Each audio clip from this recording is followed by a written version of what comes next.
भगवत गीता में जीवन से जुड़े कई समस्याओं का हल है।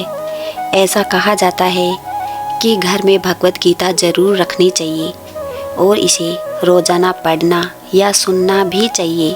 गीता पढ़ने से जीवन की कई समस्याओं का हल मिल जाता है और गीता का पाठ करने से ज्ञान के साथ साथ मन की शांति भी प्राप्त होती है। जो मनुष्य सुख और दुख में विचलित नहीं होता है, दोनों में समभाव रहता है, वह मनुष्य निश्चित रूप से मुक्ति के योग्य है। भौतिक शरीर का अंत असंभावी है, इसलिए हे अर्जुन युद्ध करो।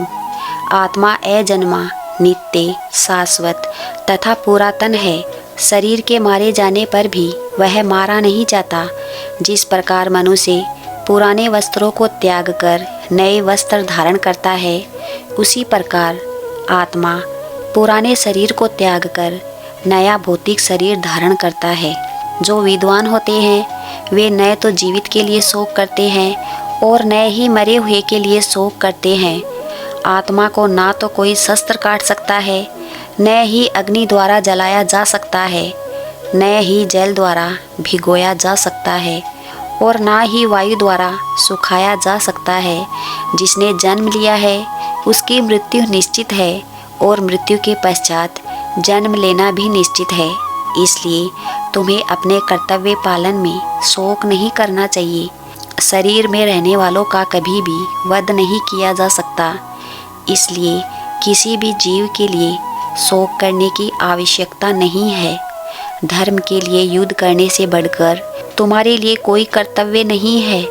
तुम्हें कर्म करने का अधिकार है, लेकिन कर्म के फलों के अधिकार नहीं है।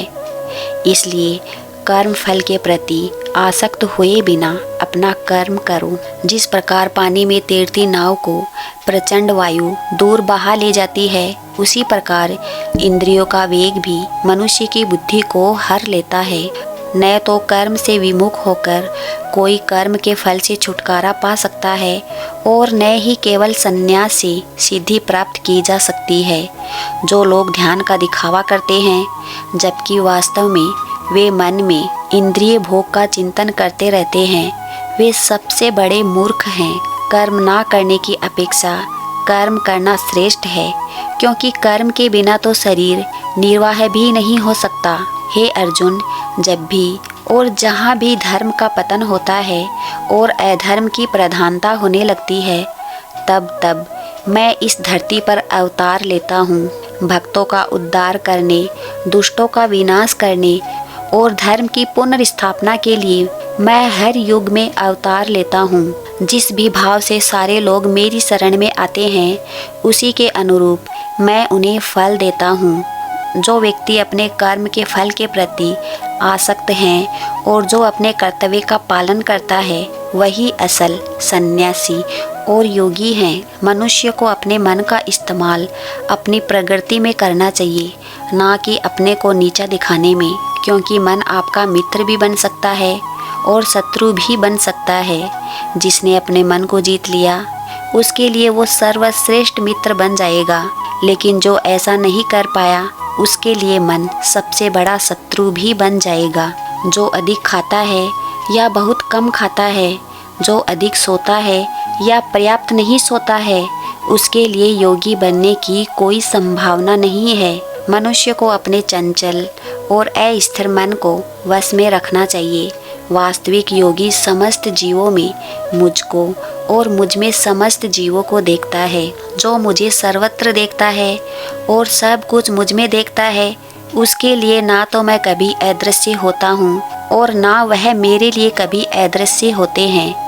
हे अर्जुन, शरीर त्यागते समय मनुष्य जिस जिस भाव का स्मरण करता है, वह उस भाव को निश्चित रूप से प्राप्त होता है। यदि कोई प्रेम तथा भक्ति पूर्वक मुझे फूल, पत्र या जल प्रदान करता है, तो मैं उसे स्वीकार करता हूँ। ज्ञान से श्रेष्ठ ध्यान है, ध्यान से भी श्रेष्ठ कर्म फलों का परित्याग है। जो सुख दुख में भय तथा चिंता में समभाव रहता है, वह मुझे अत्यंत प्रिय है।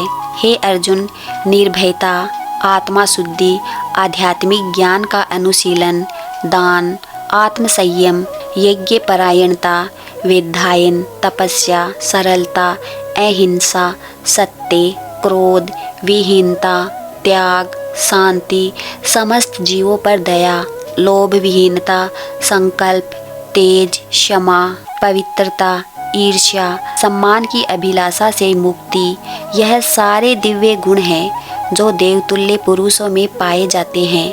अहंकार, घमंड, अभिमान, क्रोध, कठोरता तथा अज्ञान, यह आसुरी स्वभाव वालों के गुण हैं। नरक के 3 द्वार हैं, काम, क्रोध और लोभ। प्रत्येक बुद्धिमान व्यक्ति को ये सब त्याग देना चाहिए, क्योंकि इनसे आत्मा का पतन होता है। मनुष्य को सात्विक भोजन करना चाहिए। यह वायु बढ़ाने वाला, जीवन को शुद्ध करने वाला तथा बल, स्वास्थ्य, सुख तथा तृप्ति प्रदान करने वाला होता है। समस्त प्रकार के धर्म का परित्याग करो और मेरी शरण में चले आओ। मैं तुम्हें सभी पापों से मुक्त कर दूंगा। डरो मत। मनुष्य को परिणाम की चिंता किए बगैर निस्वार्थ और निष्पक्ष होकर अपने कर्तव्यों का पालन करना चाहिए। अपने जीवन की चुनौतियों से भागना नहीं चाहिए, न ही भाग्य को दोष देना चाहिए। अपने आप को भगवान के प्रति समर्पण कर दो, यही सबसे उत्तम सहारा है। इंसान अपने जन्म से नहीं, अपने कर्मों से महान बनता है। जब इंसान अपने काम में आनंद खोज लेता है तो वह पूर्णता को प्राप्त कर लेता है। आसक्ति से ही कामना का जन्म होता है। सम्मानित व्यक्ति के लिए अपमान मृत्यु से भी बेहतर है। जो वास्तविक नहीं है उससे कभी मत डरो। प्रत्येक व्यक्ति का विश्वास और स्वभाव उसके वातावरण के अनुसार ही होता है। जो कर्म प्राकृतिक नहीं है वह आपको तनाव देते हैं। बुद्धिमान व्यक्ति ईश्वर के सिवा किसी और पर निर्भर नहीं रहता है। हे अर्जुन, मैं इस धरती की सुगंध हूँ, मैं अग्नि का ताप हूँ, मैं ही सभी प्राणियों का संयम भी हूँ। मुझे कोई भी कर्म बांध नहीं सकता, क्योंकि मुझे कर्म के फल की कोई चिंता नहीं है। बुद्धिमान व्यक्ति को बिना किसी स्वार्थ के समाज की भलाई करनी चाहिए।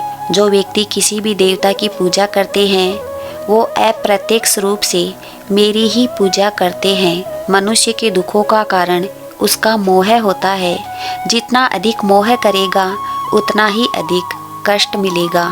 ईश्वर भूत, भविष्य और वर्तमान के सभी प्राणियों को जानता है, लेकिन वास्तविकता में उस परमात्मा को कोई नहीं जानता। भाग्य के भरोसे केवल वही लोग बैठते हैं जिनके जीवन में कुछ करने के लिए प्रेरणा नहीं होती है।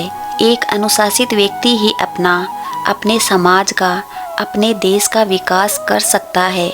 श्रेष्ठ बनना भी एक महानता है, क्योंकि समाज में लोग श्रेष्ठ पुरुषों का ही अनुसरण करते हैं। इस दुनिया में सबसे महान रहस्य कर्म योग है।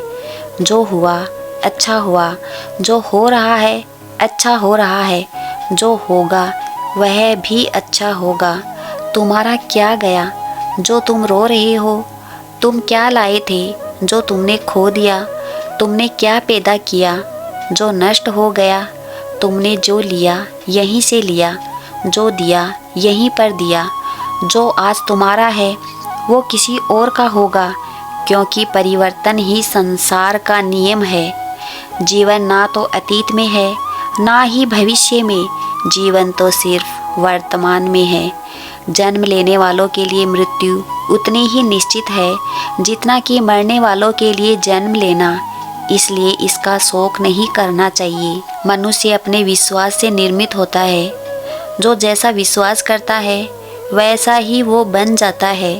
फल की इच्छा छोड़कर कर्म करने वाला पुरुष ही अपने जीवन को सफल बना लेता है। तेरा मेरा, छोटा बड़ा, अपना पराया, ये सब अपने मन से मिटा दो, फिर सब तुम्हारा है और तुम सबके हो। सदैव संदेह करने वाले इंसानों के लिए प्रसन्नता ना इस लोक में है न ही परलोक में। जो अपने मन को नियंत्रित में नहीं रखता उसके लिए वह शत्रु के समान काम करता है। अशांत मन को नियंत्रित करना कठिन है, लेकिन अभ्यास के द्वारा इसे वश में किया जा सकता है। पृथ्वी पर जिस प्रकार मौसम का बदलाव होता रहता है, उसी प्रकार हमारे जीवन में भी सुख दुख आते जाते रहते हैं, इनसे हमें विचलित नहीं होना चाहिए। समय से पहले और भाग्य से अधिक किसी को कुछ भी नहीं मिला है, इसलिए इंतज़ार करो। जय श्री कृष्णा।